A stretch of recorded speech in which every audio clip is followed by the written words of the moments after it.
Goes live. Pushum. Yes, we are live. Okay, hang on, Pri. I'm just gonna make sure that we go live also on Instagram. Yes.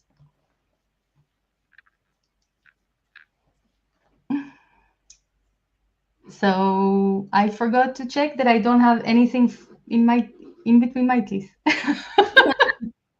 because I just ate lentils. Doesn't look like. Oi. So Pri, welcome here, and everyone that are tuning in, a warm welcome to this hour.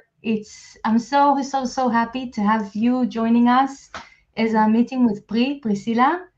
And Priscilla has been with me for so many years and is a person that I deeply appreciate.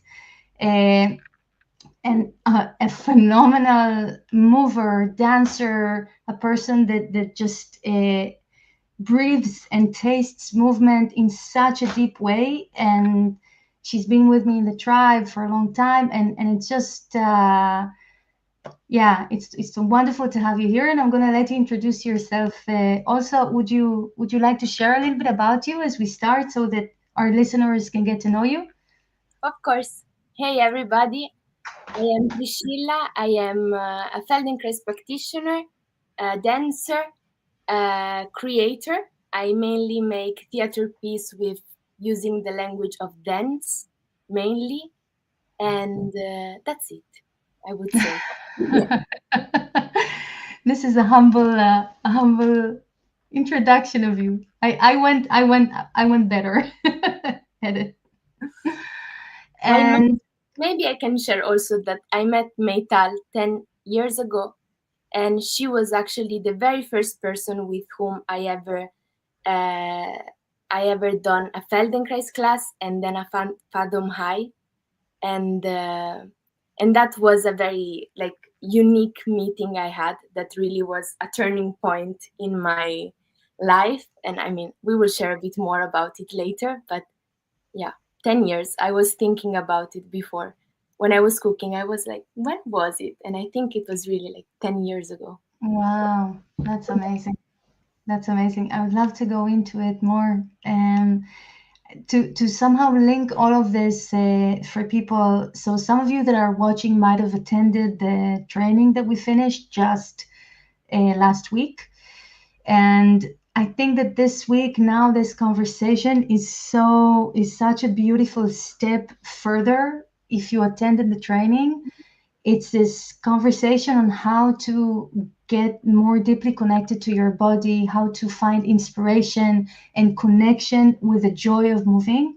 So if you feel somehow like, like your body's holding back something bigger that doesn't let you kind of just free it out of your body into movement, this is the kind of conversation where we try to break down things a little bit and to give you a taste of that kind of sense of freedom and flow and joy in movement that is possible. Because I think that oftentimes when you suffer from tension or pain or restriction, it feels as if this is like a no enter space. You cannot go in there, you cannot connect to your body because maybe it feels painful or uncomfortable. And underneath it all, there's tools to dismantle the tension and to really bring this joy of movement back into your life.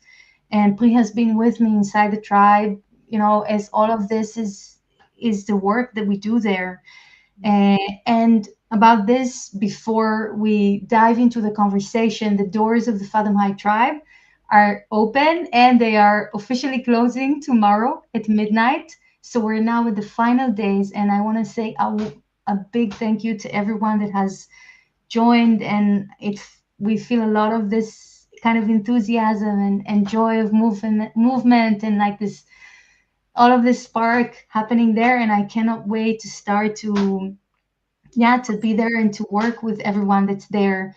And I think that if you're not familiar with the tribe, maybe to give you a little bit of a feeling, for what the tribe is. So the Fathom High Tribe is my program where I bring all of my love for movement and all of the knowledge that I've collected throughout the years, teaching Fathom High, teaching Feldenkrais, helping people to dissolve tensions, to dissolve pain, and to learn to move with that deep sense of freedom that sometimes people say that feels life changing. And it's that difference between walking around in a body that you feel that is not, that you feel that is holding you back, or that feeling of feeling so grounded inside your body and having that relief, and feeling, you want to reach to a shelf and the hand just rises, and it's there's no effort, there's no struggle.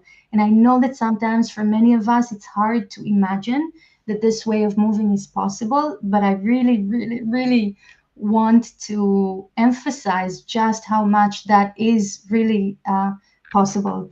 And this is exactly the work that we do inside the tribe. And in the first 5 weeks, now when we close the doors, I'm going to be there. Pri's going to be there also with me. Yorit that will come tomorrow for live. Like there's people there on the other side that really are that love moving and love helping people and have the knowledge, and that's pretty, yeah, pretty incredible.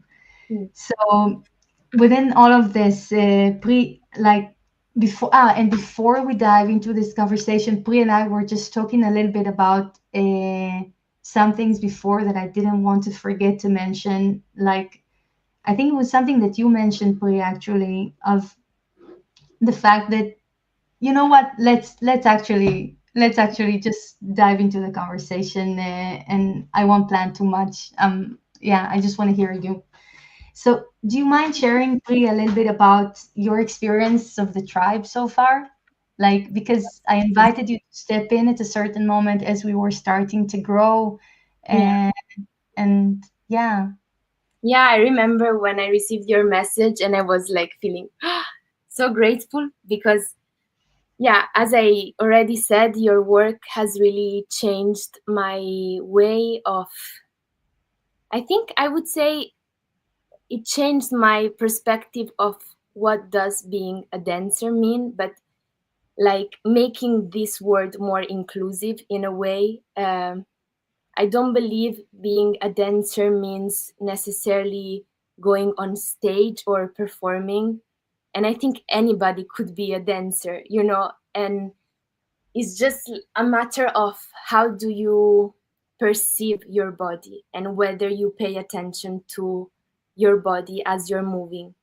And yeah, somehow the definition of what dancing is has changed completely to it's not about making an extraordinary virtuosistic movement, but it's just about being present in the movement I'm making, even the smaller or the more detailed one. So I think that was a pretty uh, overwhelming change, but in a very beautiful way, because I understood like how potent it was to be truly paying attention and listening. And and then as this was really something that kind of moved me and touched me when you asked me to become more and more part of this project that you are nourishing with so much care. Mm. I was just so happy to be able to bring my contribution to this vision that you're having. And for me, it's pretty amazing to witness like how many people are joining, and also um, like the sense of community that it's raising inside the tribe, and the fact that people are really supporting one another, um, and also the quality of like the quality and the depthness of encounters that people are having, or to witness like the softness and the gentleness of language that is used. I don't know. I think like, especially now that you go on social media and you read whatever, to experience a safe space where people are really like able to connect with one another from like an experience, a shared experience that of course is different because everybody is experiencing that in their own body. But I don't know, I find it a very beautiful and generous way of meeting with people. And and also something I feel like sharing about my personal experience of how do I live the tribe and how do I live the library especially. Mm, for me, this is like a safety place where whenever I feel a bit shaky or confused or that I don't know where to start from, or I'm a bit anxious because I have a performance, or I just go in the library and I find a class, and then it's as if I'm making room, I'm making space to really be able to see things a little bit more clearly. I often have this feeling that my sight really gets better after a Fathom High session, as if like then I stand up and I can see things like more clearly, detail, depthness, the clarity of color, the texture of things, like the space from which I experience the world really changes. And from that space, which feels like way more airy in a way, permeable, that allows me to really, okay, gather information as well as generating movement, actions. Yeah, from that place, I think I start to then have a different experience of my daily life. So it is a place where, again, I could go when I feel a little bit, I would like to center myself, or I would like to collect there in order to then explore and getting into a more creative field. I was sharing before with Meital that I even do some classes on public transport, and I just like, okay, instead of scrolling on the phone, I'm just there listening to a voice that is inviting me to pay attention, because in the end it's all about paying attention to the body, and therefore then to the world with a different and more present gaze, I would say. That's so lovely. It always moves me so much to hear how people engage with the library. And I think that one of the things that I love most about it is that there's so many ways to be a part of this. Like some people are really into their own space and are not searching so much for support or for community, and some people really are. And everything, it's not that there's anything imposed that you need to come to the live lessons, that you're expected to do. You're actually not expected to do anything, which is, I think, the whole point of the belief system of Feldenkrais. And for me personally, that was always what made me feel so drawn to this world, to Feldenkrais, to building it into dancing, and to building such a space for other people, because I feel that we all the time feel like we need and we should do this and we should do that, and to build a space where there's no expectations and a little bit more like, you know, like nonviolent communication. There's just that space to be who you are and how you are, and to come as you are somehow, and to have there the resources that you need to be meeting with your body now. And that for me is really great. And just to add also, you know, we've been hearing throughout the week people contacting us and asking, is it for me, I am at this age, or is it for me, I'm not a dancer, or is it for me, I have stiffness here and I'm not able to move much. And my point is, yes, it's actually exactly for you if you mentioned all of the above, because that's what it does. It brings you back to the body. It teaches you to move with more joy, and it helps you to dismantle the limitations that are holding you back physically. So You don't need to be a dancer to be in the tribe. You don't need to be anything other than who you are in order to be in the tribe. The only thing you need is a body and curiosity. And if you're into quick fixes and you just kind of want to get done with it and get on the road, then it's not for you. Then this I can say, you know. Mm. But if you're interested, if you want to meet your body, to have that kind of relationship, this is all it takes. And the age and your previous experience in movement is beside the point, because that's what we teach you there. So I wanted to clarify that. You know what? It makes me think of an article I read from Moshe, which is on health, Moshe Feldenkrais, he's the founder of the Feldenkrais method. Yeah, which sorry. is on health, where he's talking about his definition of health, mentioning the fact that for him, like, to be healthy, it's not like a state that we could register through analysis, okay? So it's not a specific condition that you could say, this person is healthy, this person is not. But it's more, it has to do more with an adaptability or a wish to be adaptable. And therefore, he was talking a lot about the importance of being curious and the importance of being within a process of evolving. And I don't know, there is something about this whole tribe that is encouraging this genuine and very natural curiosity that we all have, and that is just like inviting you to keep it alive in a way, a bit as children does when they are discovering the world. And therefore it's always very funny because maybe I would have a class and then have this moment which I call like revelations. Yeah. I love those.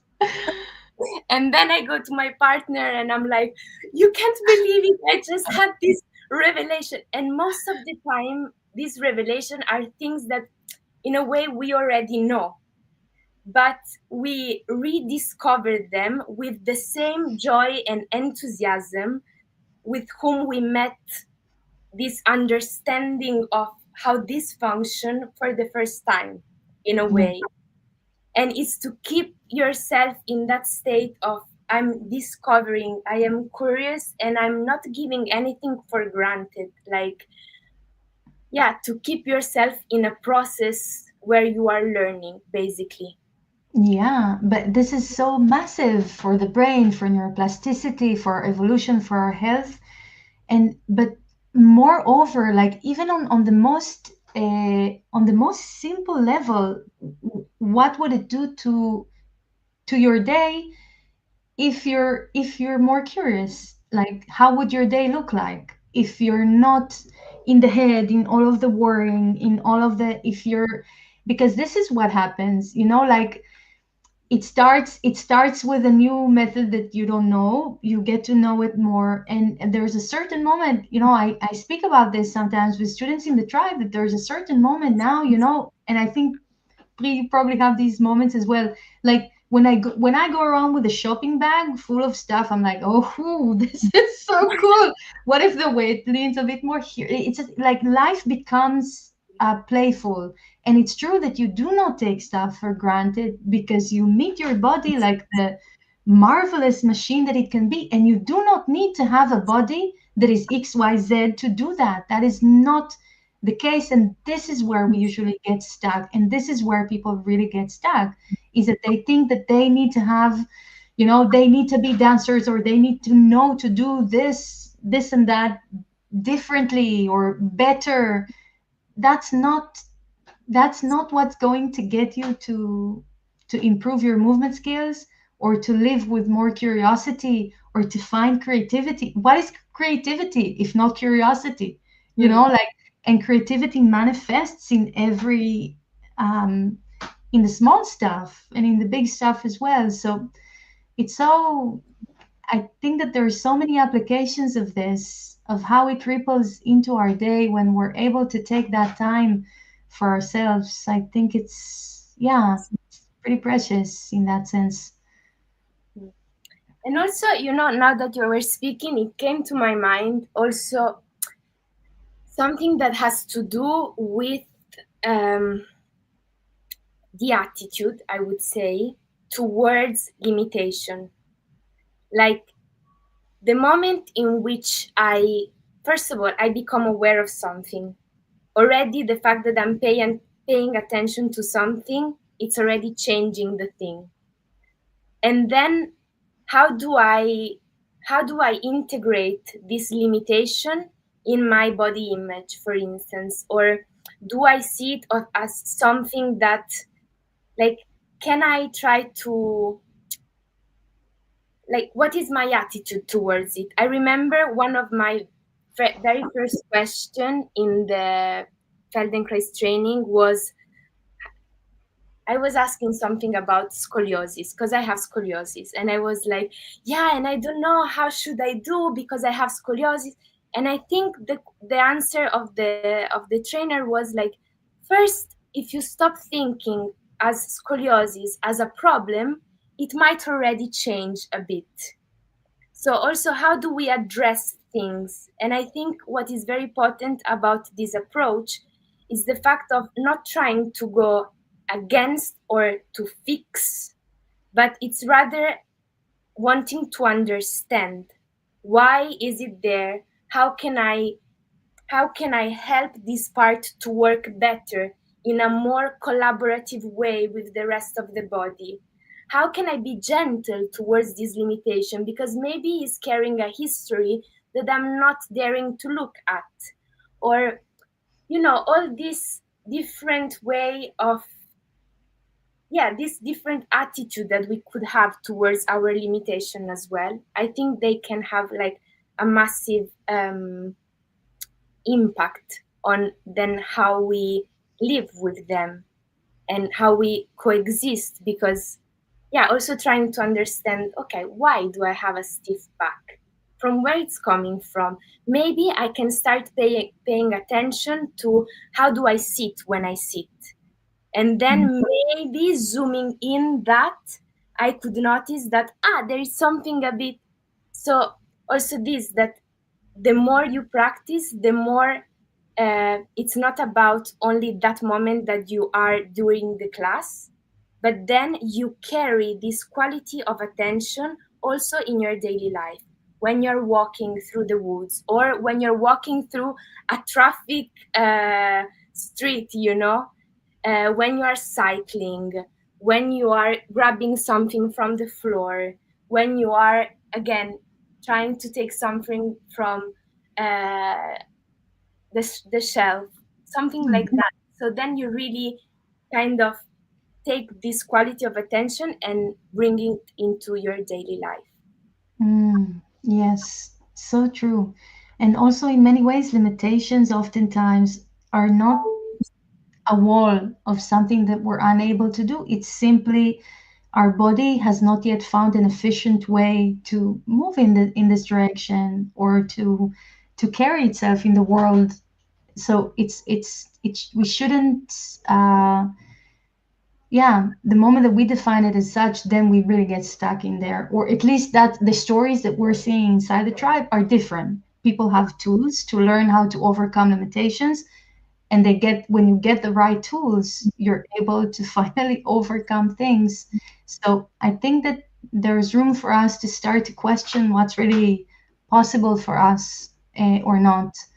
And maybe just a little clarification, because we didn't really talk about this yet. So, Pri, you're to share with everyone. Pri is one of the tribe ambassadors. It's a group of we're five people, and me, and we meet periodically to continue to evolve the tribe. It's a group of people that have been with me for many, many, many years, but that are all also really warm and just, yeah, just like super kind people that I love. And there's each one of them come from a very different background, and each one of them brings different ideas, and we look at them together. Like Mate, for example, from Hungary.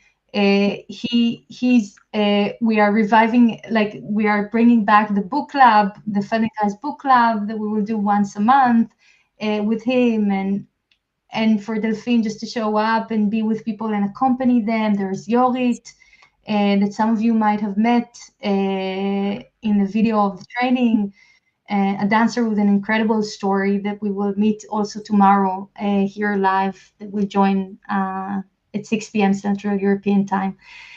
And there's Joffy, and it's a group of people that really care, and somehow together we're starting to see also, as the tribe started to grow, I invited them to join in, and to so that there's more people there with me to think where what to feel what people need to feel, what's, because it's a project that keeps on growing, uh, growing in the way that it's there to serve people.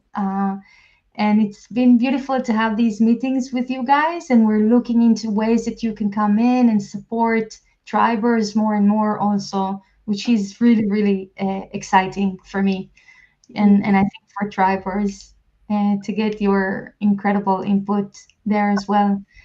And Pri, you started to say before, and we said we'll come back to it. Do you want to take us a little bit into your experience, your first meeting Mhm. with this work? Yes, I was mentioning it was 10 years ago, and you came to teach in this academy that I was attending. And even though I was already training to become a professional dancer, and I thought I was pretty in touch with my body, I must admit that after the very first session that we had, I felt, first of all, I was moving with a freedom that I never experienced before. And then I had the sensation I could access to part of my body with my attention. I could go there and move them that I wasn't even aware they existed. Like, for instance, the back. The back is like this big constellation of different parts, and then you're like, okay, I will move my back, and then through the guidance of Meytal, you would get to really discover, like, okay, the spine, the different vertebra, and the shoulder blade, and the rib cage, and really through different questions and like allowing your attention to focus on different details that are appearing as you are moving, you will be able to move your attention and really slowly kind of map all your body and become aware of the different part. And the most intriguing part is that you will become aware of how these different parts are interconnected and how movement is actually like transferring from one part of the body to the other. So I remember this sensation of moving effort with no effort, because I was simply following the stream of movement that was passing through my body, like participating in this wave that was moving me. And I don't know, I remember it felt quite magical. Afterwards, I was a bit like, wow. So, apart from that, it also brings back this very deep sense of joy that arises when moving, which I guess is something we all experience. And sometimes, because of posture, because of how we move, how we function, then we kind of get attached to some patterns and we move always the same way, following the same patterns, maybe creating some tension or reducing the mobility in certain areas. And then the moment you kind of like have access to this freedom and this possibility for movement to really flow and change direction, then it is something that, as you always say, Meytal, in your classes, it gets quite of a sense of addiction in a way, because it's really pleasurable to sense the movement traveling with no effort. So this was my first encounter, and then I decided to also study Feldenkrais, and I actually reached out to Meytal saying, "Hey Meytal, it was pretty extraordinary what happened. I would also like to study this method." And then she suggested me where to study it, but we have been in contact ever Yeah. since. To Uh, study to become a Feldenkrais teacher, to study, please. yes. Yes. So I've done the 4-year program to become a Feldenkrais practitioner, and I've been also following Meital and doing classes with her since then.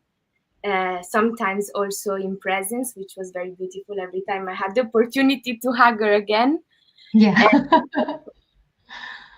yeah, and now I'm really happy to be part of this project where I see that more and more we are able to expand to reach to to everybody, because in the end, as you said before, Metal, when this question came, like, I am 60 years old and I'm not a dancer. Yes, this what we are proposing, it does fit you, because in the end, as we were saying before, it is nothing more than giving, and this, I think, as you were saying, it is very important. It is about giving tools for you to live your experience of being in your body with more freedom. So it's not about giving you like a formula, but like this is the way, but it's more like asking you question and giving you like concrete tools with whom you can play if you are experiencing a certain tension, if you are experiencing a certain pain, a certain discomfort, or even, as I was mentioning before, if you feel a bit not aligned or foggy in the way you are organizing your day, your thoughts. So I think it really fits everybody, and therefore I'm happy that, yeah, more and more is opening up and reaching to a more wide audience in a way. Yeah, like I want to share something that's a bit something for me. Like we got, for example, we got an email from one of the people that participated in the free training, that felt that it was unhappy about how I speak about the tribe and how I'm here to promote it, and it got me thinking, like for me, I really I really try to do things in alignment. It's really important for me because I'm a terrible, like it's terrible for me when I feel that something is off, in my intentions with how I act and what I do, and this feels completely inside alignment for me because I want to help more people, and because I know that the tribe helps more people, and of course I speak about it because I want to help as many people as I can. Like I almost physically feel, that it breaks my heart, to see people struggling with movement and to see people choosing to stay inside pain. And I I cannot sit on this. I cannot, like we've had this week, we've had people that after decades of feeling pain and restriction were feeling free for the first time inside their body and without pain. This, like, it would not be responsible on my side if I would not stand for this. So I'm not trying to, I don't care about, like, I'm doing this because I believe in this, and because I see how much it helps people, and Mhm. because I know that I was placed on this earth to do exactly freaking this. Like, this is my calling, to build this and to help as many people as I can. And it's funny, but Moshe Feldenkrais himself, that invented the Feldenkrais method, he had this vision of him teaching with people on screens and in TVs all over the world. There was no, like, at the time when he was alive, it was 50s, 60s, 70s. So it was a different time, but he wanted that moving into the world because he knew that it can help a lot of people. And I just want to react to that in case any of you out there that have attended the training have a similar feeling. But I want you to know that the reason that I stand for this, and the reason that I speak about this, is because I feel that this is it's my responsibility to do that. And so I just wanted to touch base on that. I think it's important to speak about these things, and when you put yourself out there, some people have sent us the most, precious things that I just like wanted to hug them through the email in terms of how much it made a difference for them. And it's okay if that one person felt differently, or maybe there's a few others, but that I'm unaware of. But this is a part of the thing. I think it's important to mention, and I share this also in the training. For me, it's not easy to put myself out there. I do not enjoy the spotlight. I'm not searching for it, but I have something to say, and I feel compelled to speak about it. And so, yeah, I just wanted to put it out there, like it's to yeah, I don't know. That was a bit the I think thing. it's nice that you're saying this. And also yesterday it touched me when you said something about like dancers do not have the monopoly on dance. Yeah. And I think this is a bit what I see behind this work that you are like offering, is a bit this, like maybe people that have been more like spending more time, because in the end is also about that, like the amount of time and space you dedicate to draw your attention inwards and spend time to attend your body. Maybe people that have choose to do this as a profession, they have the privilege to get to do this more. But then I feel it's not fair that we kind of create really like a separation where there are certain people that are there and they become really nerd about it, and they don't share their knowledge with the rest of the world. And I think what you're trying to do, at least for me, it has a lot of value, because not only you are trying to create this bridge, but also you are doing it in a way that it's really, I have the feeling that when you teach, you're also taking time to explain how does it work, and what Mm. is the principle behind it, and what are we doing, and how does the brain work, and why through this principle we are learning something. So it's not only that you are teaching a class, but you are actually revealing all the principles that are embedded in that class, and therefore you are giving more and more the tools to the other people to understand, if that principle works in the body, then I could apply this same principle when I'm creating music, or when I am planning my trip to go to hike on the mountains. Like, Yeah.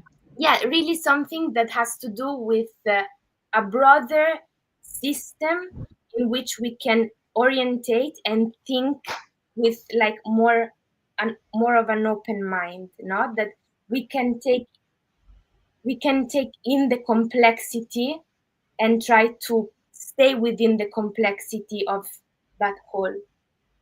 And I think that even though, like, it's what I'm trying to say in a way is that I feel that you are trying on a way to make it accessible for Yeah. everybody, but yet keeping the profoundness and the complexity and the deepness of the practice. Is not that because you're trying to make it more accessible or more inclusive, that then the quality of what you're proposing I don't know, it's changing, but I feel that, I don't know, the content of what you're proposing, it's still very coherent, and therefore I feel what you say of like I stand for this because I find it yeah, I find it coherent.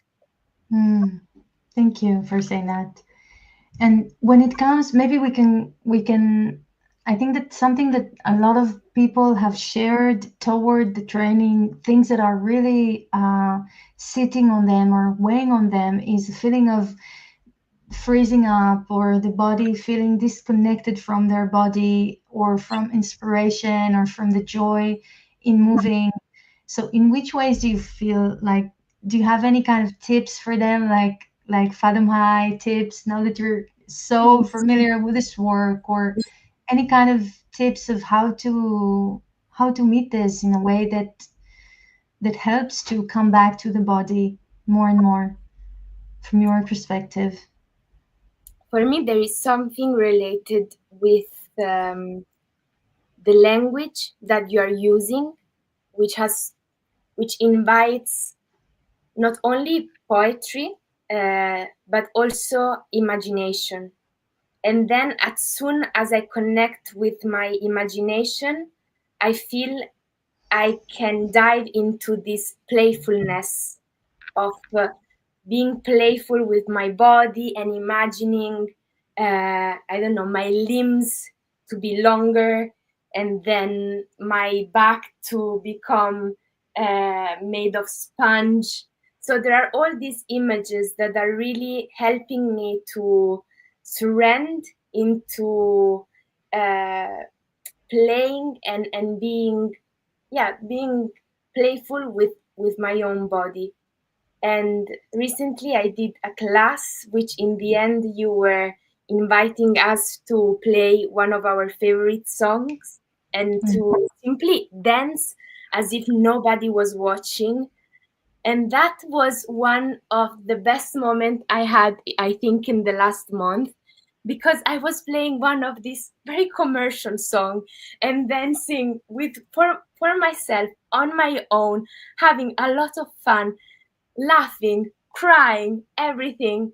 And it was just a moment of myself feeling alive, I would say.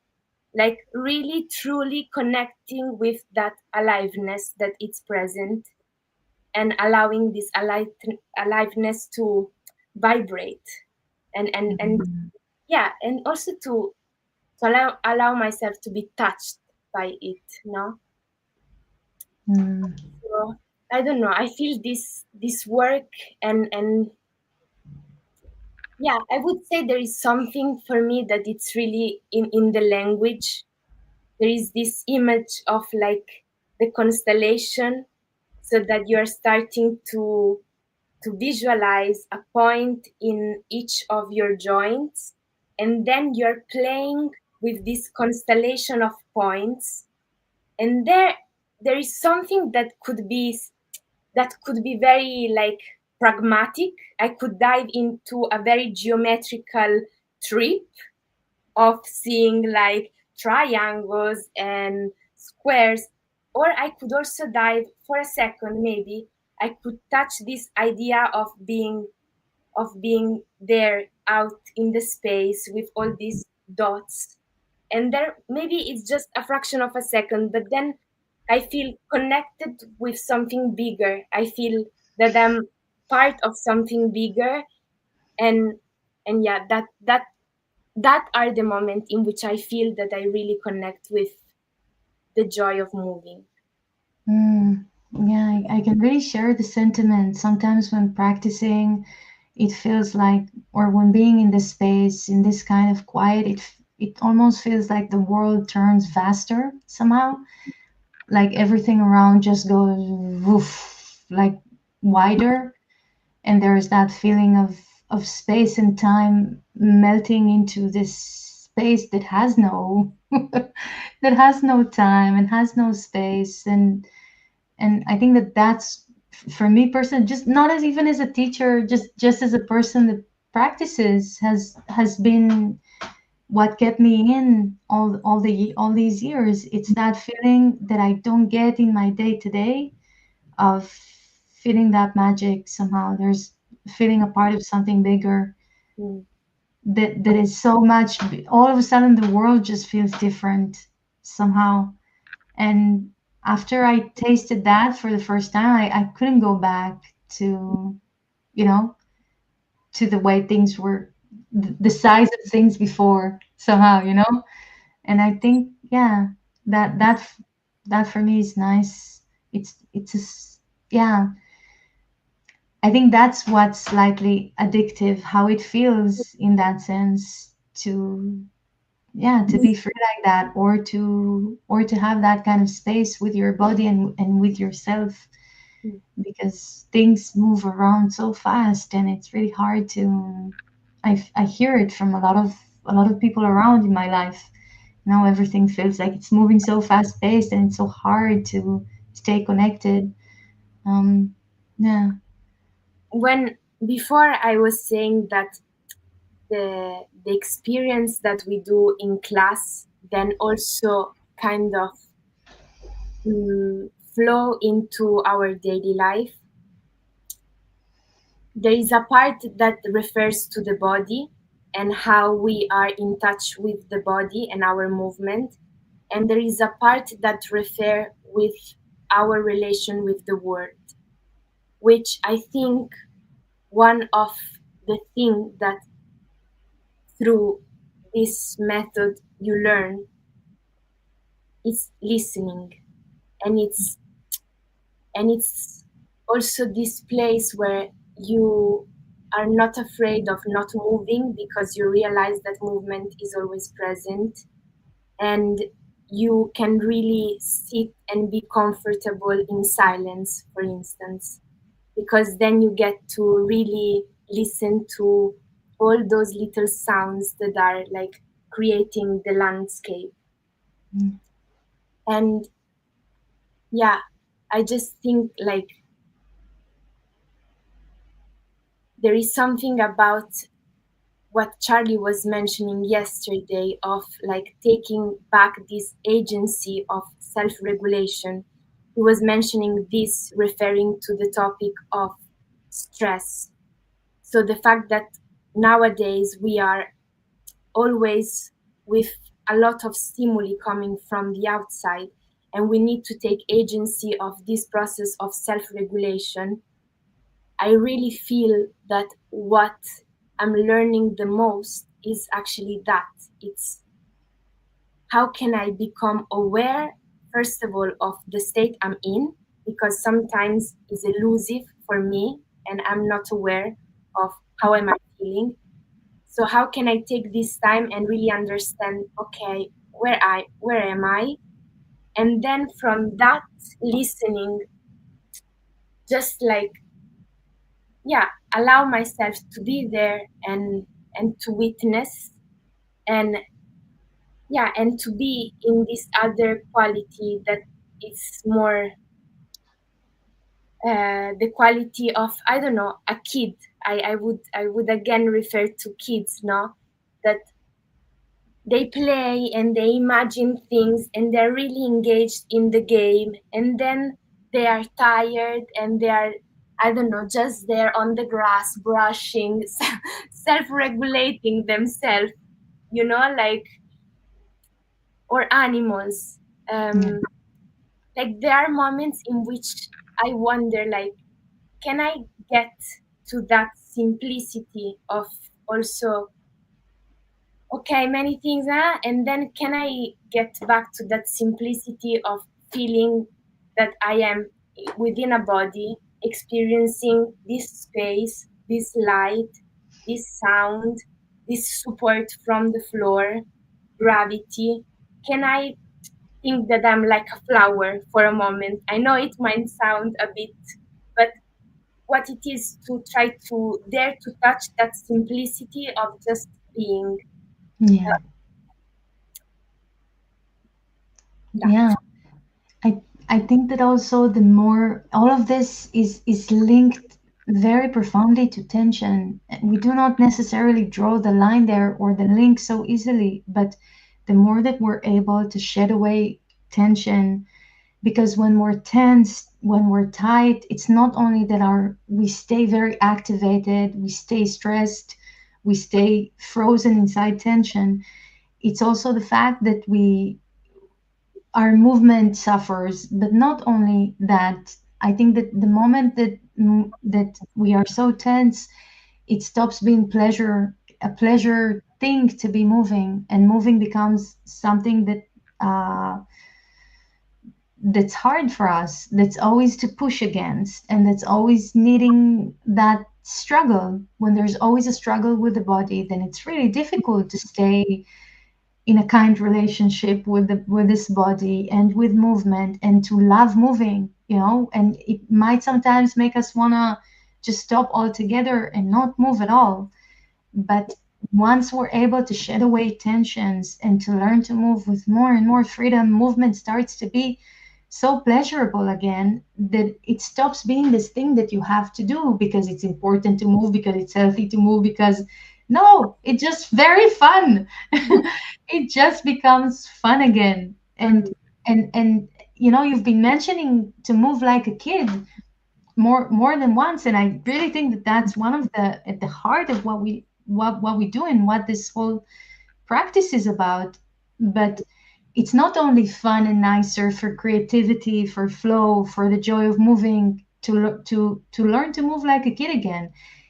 It's very much so that when kids move, they learn at their best because they play and they listen, and our brain is literally wired to learn through playing and listening. Think about it. Every kind of physical relief that you've had, it never came from the same kind of process that you might have gone through when you were learning for a history test, right? It's not at all the same kind of learning. There's organic learning and there's non-organic learning, which is like learn dates and memorize and try to fix and get a recipe. Or there's organic learning, which is just what usually happens in a class, that you move and all of a sudden you're just like, oh, shoot, yeah. wow, I have scapulas. Oh my God. It's like two triangles there in the back and they're parting around, It's like, it's something that you all of a sudden just feel. You don't even need to try hard or to listen hard. It just happens. This is the kind of learning that unfolds when you're in this process, very much so like the way that kids learn. Mm, So you are still wired, no matter what is your age, you are wired to learn in this way. And there's a lot of regimes out there that keep on trying to fix your body or to dictate to it how you should move like and how you should feel like inside your body. But then you end up moving for everyone else in the world, not for yourself. And you do not get that kind of connection and that kind of a joy. So I think it's important to look at at how are we operating, how can we meet movement differently, and everything tastes different when that's the case. It's just, yeah. mm. I Yeah, think it's also this part of like that often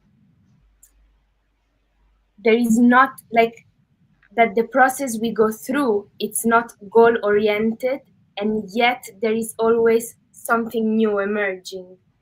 So that just by allowing this space of observation and playing and different strategies and different point of view and looking at the same movement from a different perspective, something is gonna change, and you're gonna integrate some learning without that rigidity of I need to learn, I need to learn, I need to get this right. No, like going away from that dichotomy that there is right and wrong. Like yeah, there is maybe something that feels more comfortable for me today, and maybe tomorrow it will be different, because maybe tomorrow I will be already a little bit different, and therefore I will have the tool to be able to listen to myself, how I am today, and understand which is the best pathway to take today, to go to the ice cream shop or to sit down to the chair. because maybe today I want to look at the sky and therefore it makes no sense to go through the forest. But maybe some other days I would love to look at the flowers and therefore it makes no sense to go through the street. So it's also this adaptability of not having one way that is the right way, but having a multitude of ways that are available for you to choose which way is the way that you're gonna take today. And Yeah. this for me has to do with this organic learning, that it's not there is a right way of doing things, but there is a multitude of way, and within that, like, you have the possibility of choosing and you have the possibility of listening whether today you feel more this way or that way. Yeah, yeah. I think it's a fine line because, for example, in the library, we have set it up in such a way that there's really clear goals and clear steps, but it's never done in a way that's rigid. It always lays out for you a plan that's really simple, just 8 classes to follow, and each one of them brings in a different piece of the puzzle. Because I think that the reason that people get stuck in some physical limitations is because their attention is going to the wrong places. And if you want to resolve things at the core, there's yeah, if you have tension, if you have a stiff neck, it will not help you to do a lot of stretches for the neck and to try to elongate it and to kind of push it. It's very likely that your pelvis is completely shifted off alignment, and that if you learn to release the pelvis and let it fall more into place, then everything else adjusts. Also, your head finds again that ease. If you release your diaphragm, your belly. So there's all of these different mechanical tools that we could employ that help us to simply kind of fall back to better alignment, that then allows us to be able to move that body part better and to stop feeling it as so stiff. But indeed, it's not a rigid kind of a go in, do this, like stretch this hard, struggle with that. It's a very uh, yeah, playful and alive in a live space. But I think that this is what I quite like about it, because I think that sometimes for people that are starting out, it's hard to imagine where do I start from. Like I don't. There's so many stuff. I don't even know where to start from and how to do this.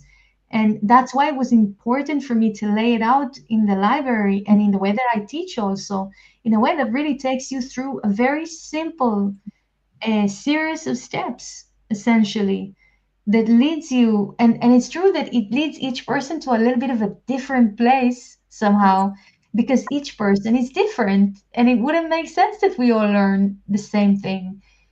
I think we saw this in the training that we did last week. We had one class that we taught, and for one person it helped to have this back pain that he was suffering from for 20 years gone, and for another person she felt like this deep emotional release, Mm.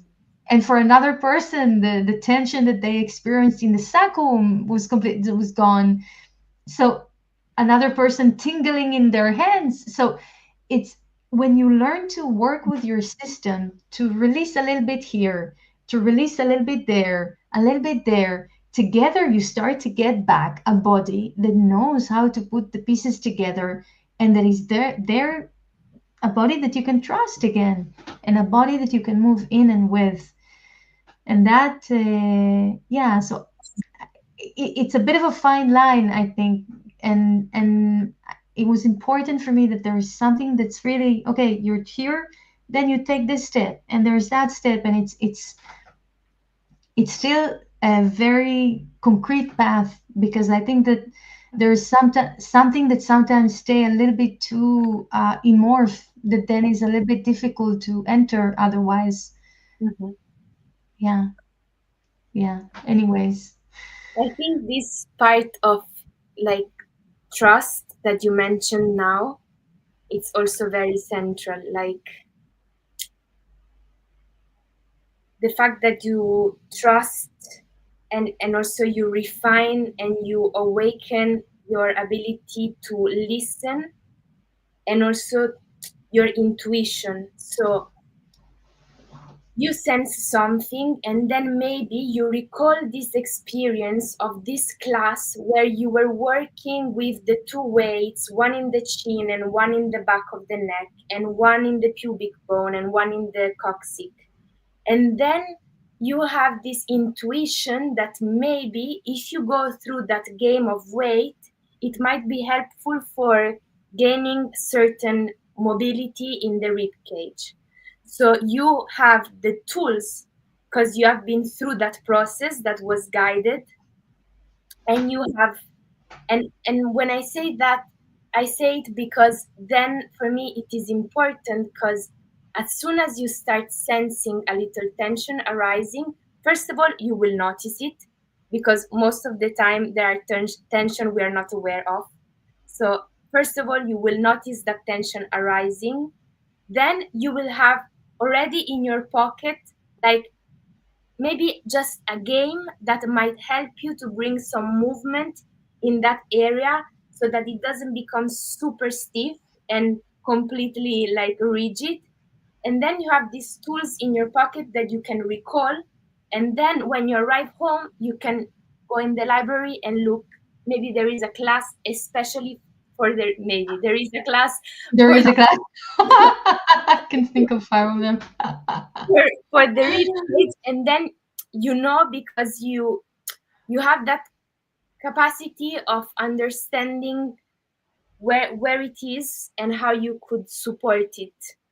Yeah, And more I feel that what what this platform is offering is also again related with this responsibility. There is nobody that is gonna tell you you need to do class today, or like it's really a way of inviting people to taking care of themselves.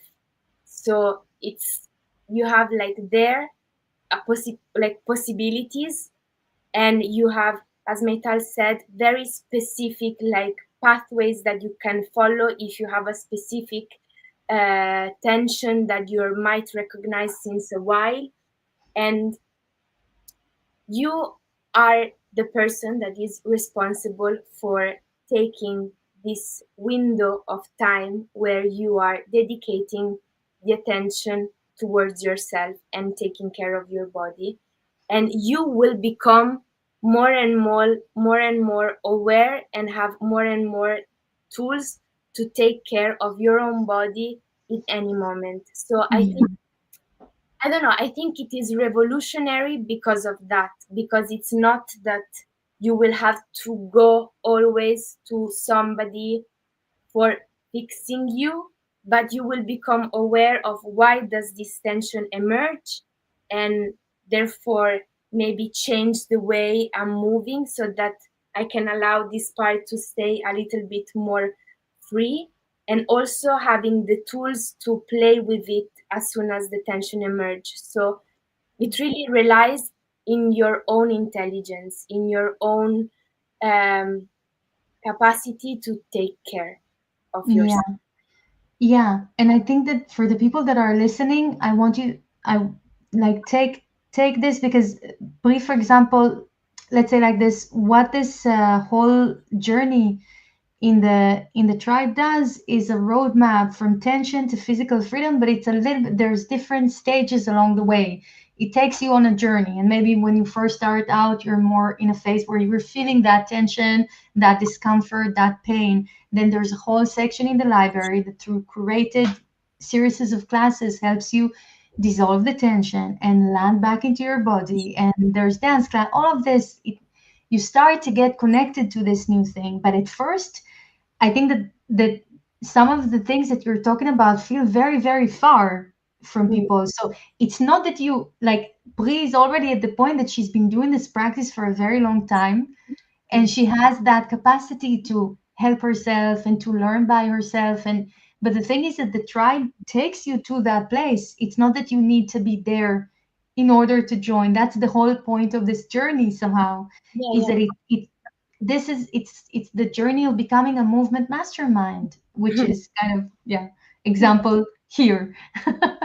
So it's a little bit this idea of how do you get there? How do you really get to a point of mastery with your body? Not because you want to have fancy movement, but because you want to have this body as yours and as connected as possible and as playful as possible. And the way there leads you, yeah, this is the whole point of this journey. So when you're hearing now Pri talking, Pri's already has already went through this journey, and shares what's on the other side. But when you first start out, everything is laid out for you, and there's even when you just join, there's even that step inside the library that really helps you to see what's your capability, what are you able to give in your life, how much time, and it lays out a plan even for you there. If you're very busy and you have little time, there are strategies, and we take you through how to do this in a way that doesn't overwhelm you, that doesn't feel like, oh, I don't have the time. I'm not. We don't need so much time for Mhm. this practice. It's literally like class. There is classes that are as short as 15 minutes. This week there is a class coming out that is 7 minutes. But when you do it, your shoulders before you do it will feel somewhere, and when you finish it, you're like, oh my goodness, like my shoulders have just dropped to a whole new level. So it's not about spending hours on end of doing this. And there are also longer classes of 45 minutes, 1 hour. But even there, we take students, we help give students strategies of how to meet this and how to make this sustainable inside their lives. Because I think that one of the most daunting things when it comes to these kind of platforms is, oh my God, it's just another thing I need to do now. But this, it's not the point here. The point here is that you do this so that you need to do so much less everywhere else, because every movement becomes so much easier, and it's laid out in a way that you don't feel like it's overwhelming you. There's nothing overwhelming. Like it's I'm saying this because when we first started out, everything was laid out in a way that was overwhelming. And Mhm. this was one of the things that I needed to learn. How do I arrange all of this body of knowledge in a way that really, yeah, that really helps people and not makes it difficult for them. So we have Alessandra saying, "Hello, girls." Hey, Alessandra. About consistency too, doing the exercises every day and discovering something new every day, and every now and then having these body insights. Exactly. It doesn't have to be this kind of thing that we become religious about. No, it's just, we have people in the tribe that practice as little as one class a week or two classes a week and seeing improvement. So it's not about this is the thing here that I don't want people to have the wrong idea about. But yeah, I think that's yeah. I think I probably No, I think it is important to mention also that you do it to the extent that you're able to do it today. Like if today you can not, like you don't have any time to dedicate to that, that is fine. And maybe tomorrow you're gonna find 15 minutes, and that is great. And maybe there is a whole week in which I'm not practicing, and it's fine. And maybe there is another week in which I'm completely into it. I have more free time, and I'm doing a class every day, and then I feel that, wow, that is something that I would like to do more often. And then that there is also this possibility of following what are your needs, that there yeah, is not a plan that is imposed on you. There yeah, is guidance and there is support. This for sure, we are here for that. But you have this freedom of like allowing this platform to suit with your needs and with your availability of today. yeah. There are some days in which I don't find any time to practice, and Yeah, it's okay. And then there are some other weeks in which I'm so into it that like I wake up and I do a class. and that becomes part of my routine, but maybe it just lasts 2 weeks, and then I don't know, I'm going to another project, and then my schedule completely changed and I can't anymore. Like, so also this, not to think that you, yeah, not to leave it with rigidity, because this is exactly what we are not inviting through this practice. Yeah, exactly. Yeah.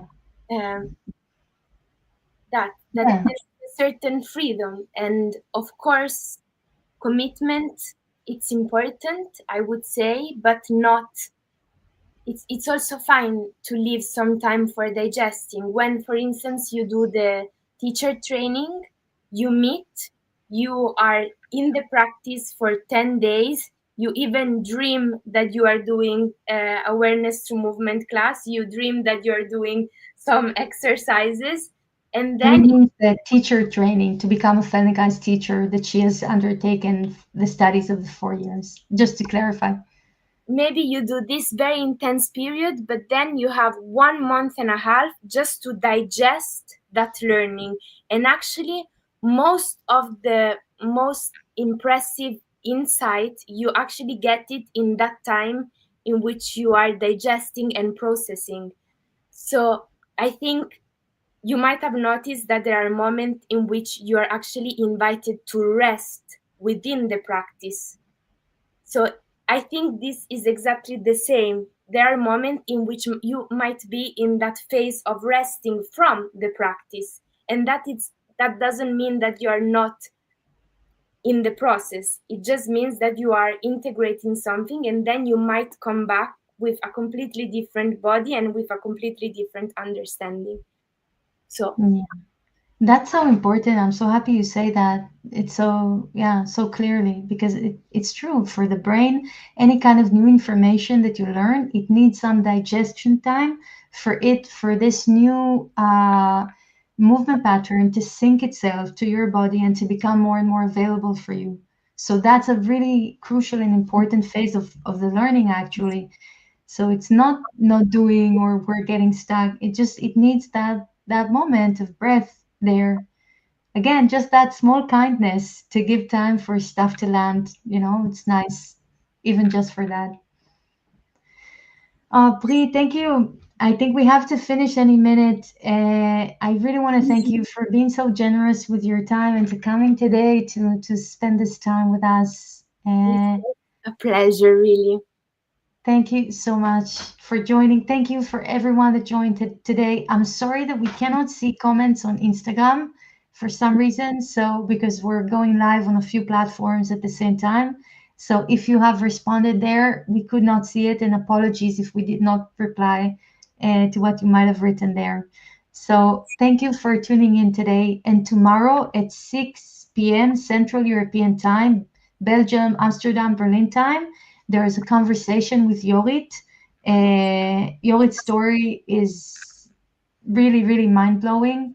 A dancer that went through a stroke and learned to walk and dance again. Like, this is yeah, speaking like inspiration in capital letters of what the body's capable of doing, and like this triumph of will and tenacity and inner strength and knowledge.